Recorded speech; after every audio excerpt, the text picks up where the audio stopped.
Shin ko ka san tun da aka kirkiri kwallon kafa kungiyoyi guda uku ne kacal a fadin Europe suka taɓa yin sextuple? To amma menene sextuple a kwallon kafa? Sextuple na nufin kungiya a shekara ɗaya wato a kaka guda season ɗaya lashe kofuna ɗaya har guda 6 a cikin wannan kakar. To a gaba ɗaya fadin Europe kungiyoyi ne guda uku kacal suka taɓa yin wannan. Ɗaya daga Faransa, ɗaya daga Germany sannan kuma ɗaya daga yankin Spain. A gaba ɗaya wayannan kungiyoyin babu wata kungiya guda ɗaya kacal cikin su da ake ganin ita ce babbar kungiya mafi girma a gaba ɗaya faɗin Turai da sun yi wannan bajinta. Kungiya ta farko da ta fara yin wannan bajinta na lashe kofuna ɗaya har guda 6 a shekara guda ɗaya ita ce kungiyar ƙwallon ƙafa ta Barcelona. A shekarar 2009 an ga wata kungiya da ta yi bajinta wadda babu wata kungiya da ta yi a gaba ɗaya faɗin Europe wato lashe kofuna 6. Kungiyar Barcelona ta lashe kofunan cikin bajinta da zakakuranci ba wata kungiya da ta taka mata birki. A ƙarƙashin horaswar Pep Guardiola a shekarar 2009 da kuma jagorancin ɗan wasa Puyol, bajinta da salo irin na ɗan wasa Lionel Messi, Iniesta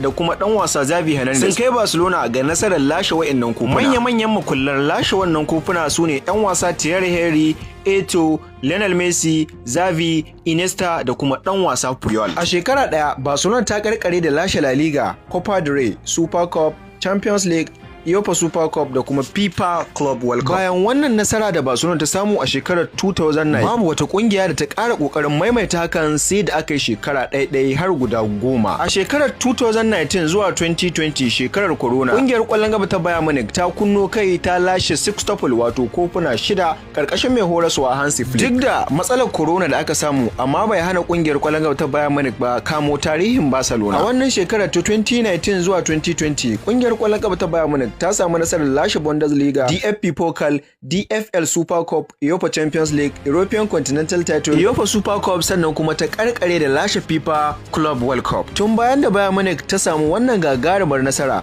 babu wata kungiya da ta kara kusanto su sai a cikin wannan shekara ta 2025. Wannan shekara mai cike da ban al'ajabi da abin ta'ajibi. Kungiyar kwallon gaba ta PSG ta lashe sextuple ɗinta karo na farko a ƙarƙashin mai horas da ita Luis Enrique. Tab Dijan wannan tarihi da girma yake ta PSG ta kafa tarihi bayan lashe Champions League ɗinta karo na farko, ta lashe kofuna ɗaya har guda 6 a kaka guda. Kokarin da 'yan wasa irin su Dembele, Desire, Kvaratskhelia, Kvaratskhelia da kuma mai tsaron ragar su Gianluigi Donnarumma sannan kuma da jagoran su Marquinhos sun ba su nasarar lashe waɗannan kofuna guda 6 a kaka ɗaya. A wannan kaka da muke ciki ta 2025, ƙungiyar ƙwallon ƙafa ta PSG ta lashe French League wato Ligue 1 na ƙasar Faransa, Coupe de France, French Super Cup, Champions League, UEFA Super Cup, FIFA Intercontinental Cup da ta lashe a jiya nan. Shin wai akwai kungiyarka cikin wayannan kungiyoyin kuwa? Amma bayan wayannan kungiyoyin wace kungiya ce kake ganin za ta iya kawowa wannan matakin da wayannan kungiyoyin guda uku suka kai kuwa? Ka sa mana a comment section.